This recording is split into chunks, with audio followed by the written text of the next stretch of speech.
I'm sorry, everybody. I accidentally terminated, what was it, part 3.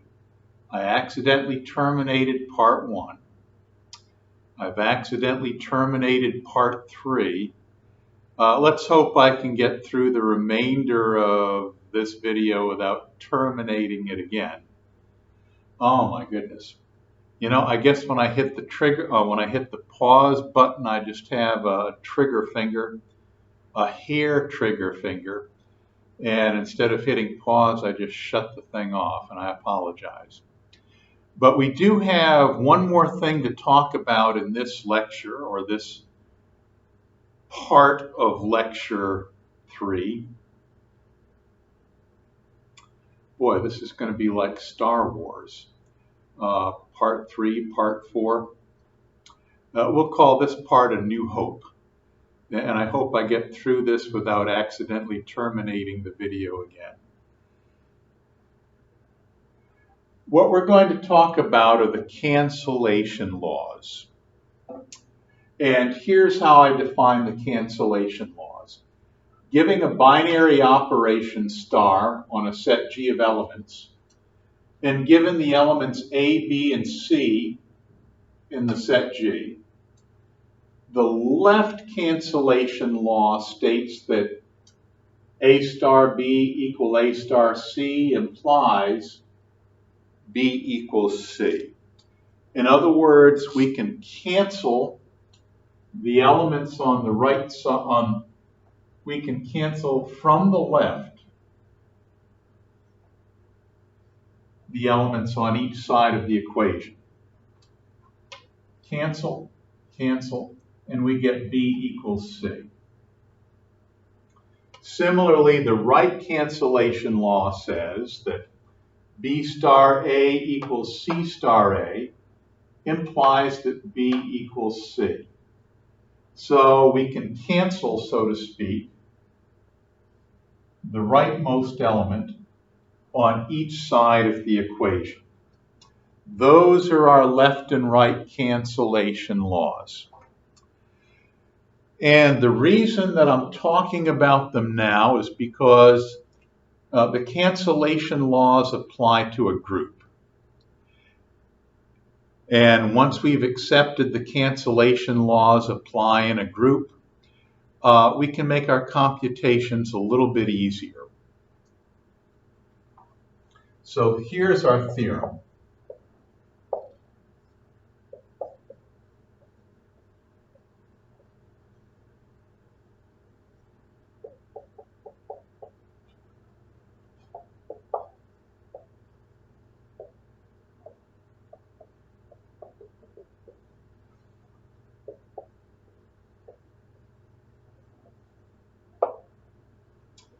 That's our theorem. In a group, the left and right cancellation laws hold. So maybe I should add parenthetically left and right. But in a group, the left and right cancellation laws hold. So let's take a gander at the proof of this theorem. So here's our proof. We will show that the left cancellation law holds. The proof for the right cancellation law is analogous.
So we consider the equation A star B equals A star C. And we're going to show that this means that B equals C. Well, since A, B, and C are elements of the group G, and G is a group, A inverse is an element of G. So you know what, maybe I should say A, B, C here. A, B, and C are elements of G, and G star is a group. There's an element A inverse G in the group.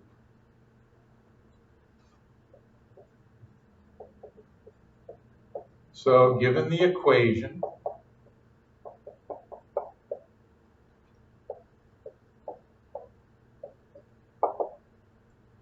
we multiply both sides by A inverse.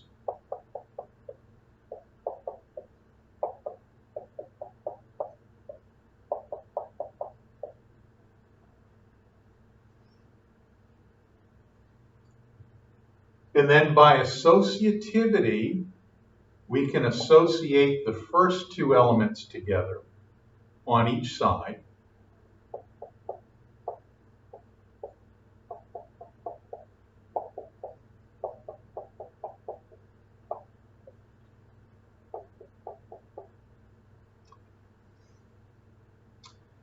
And we'll write parenthetically by associativity.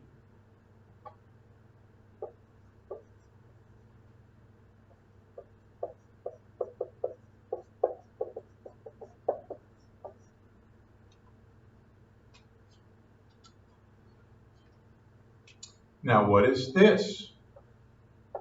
That's the identity. Any element times its inverse yields the identity. So we have identity star B equals identity star C. And the property of an identity is that the identity times anything is that anything. So we end up with B equals C. Now, for those who are watching us do this proof, who may have been on autopilot, we'll tell them exactly what it was that we just demonstrated.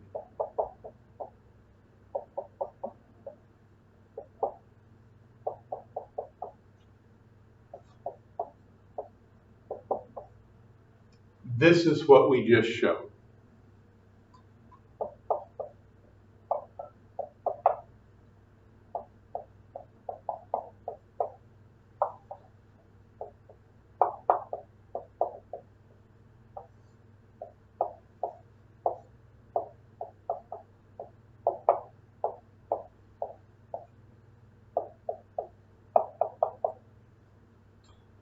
So the left cancellation law holds in a group. And analogously, the right cancellation law holds too.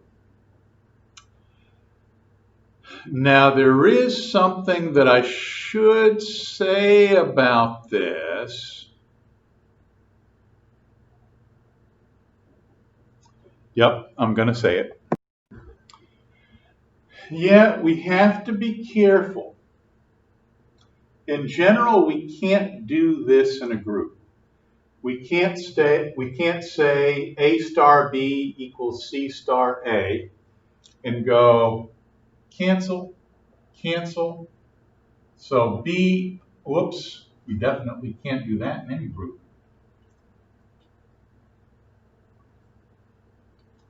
That we can't take A star B equals C star A and say cancel, cancel, B equals C. And that may be perplexing to us because we do that in the set of real numbers all the time. If we have real numbers A, B, C, and we have A times B equals C times A, we say cancel, cancel, B equals C. Well, the reason we can do that with the real numbers is that multiplication of real numbers is commutative. And remember, in a group, it's not necessarily true that the binary operation is commutative.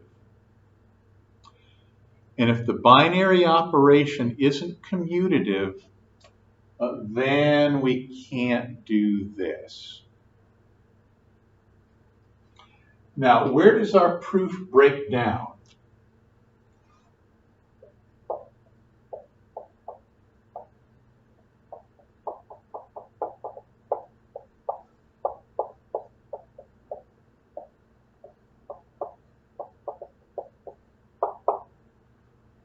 Suppose that star is not commutative. We have A star B equals C star A, and we multiply both sides from the left by the inverse,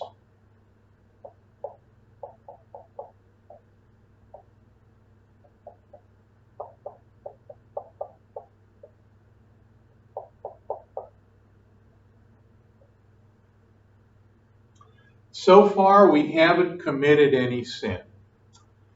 Our next step would be to use associativity, which every group has,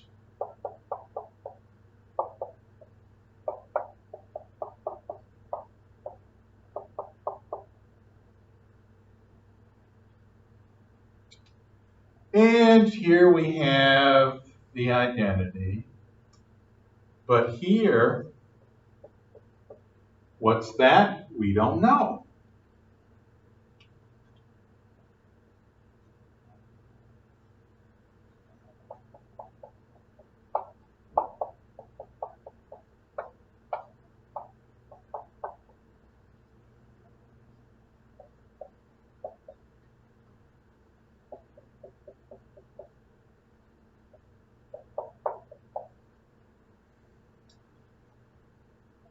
Well,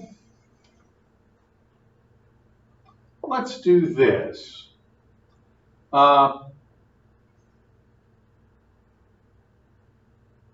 Yeah, let's do this.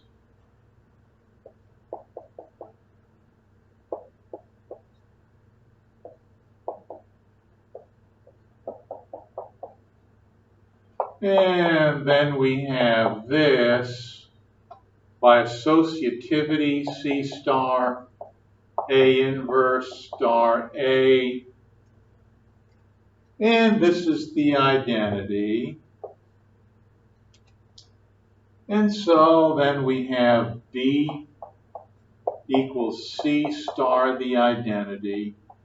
And that gives us B equals C. Why can't we do that? Well,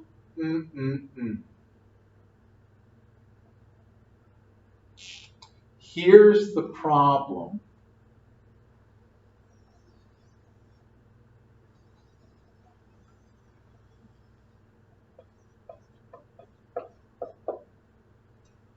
Here we have A inverse star C, and here we're assuming that's the same as C star A inverse.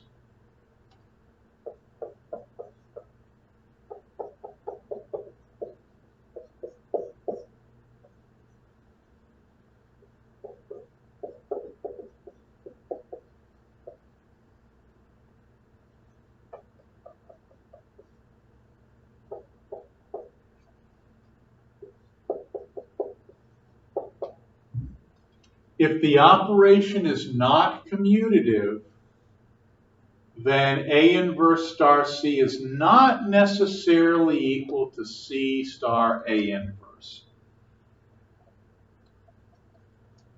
So in general, we can't take an equation and cancel the same element from opposite sides.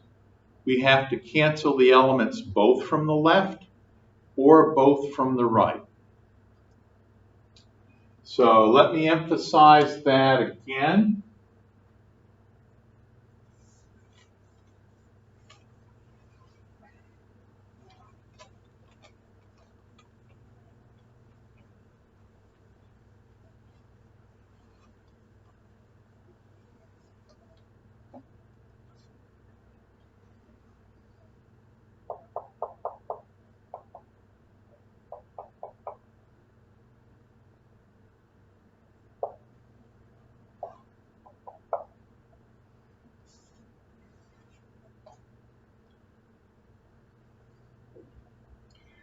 we can't say, implies that we can't say A star B equals C star A. Okay. Cancel the A here, cancel the A there.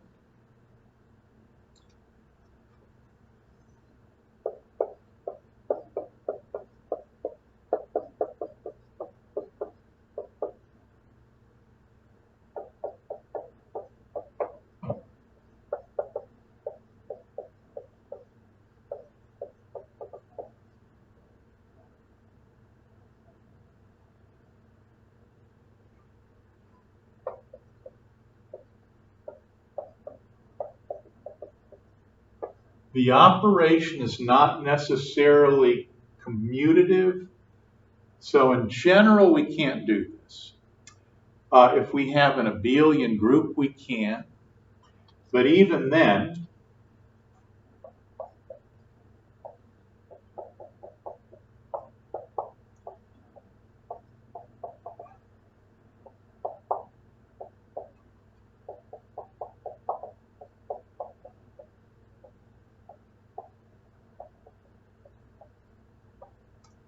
if we have an abelian group, probably the way to handle this in an insightful way is to acknowledge that the operation is commutative and switch the order of one of these pairs. Maybe the second one will switch.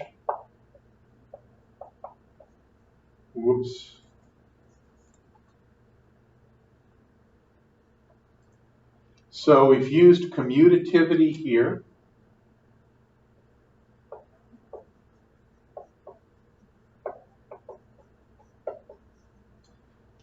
And now we can use the cancellation laws.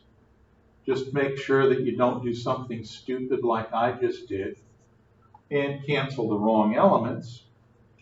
But we have A star C equals A star B equals A star C. So we cancel from the left in this case. And yes, we have B equals C. When the operation is commutative. But remember, in a group, we don't necessarily have commutativity. We have associativity, not necessarily commutativity. Okay, we made it through the last part of lecture 3 without breaking down.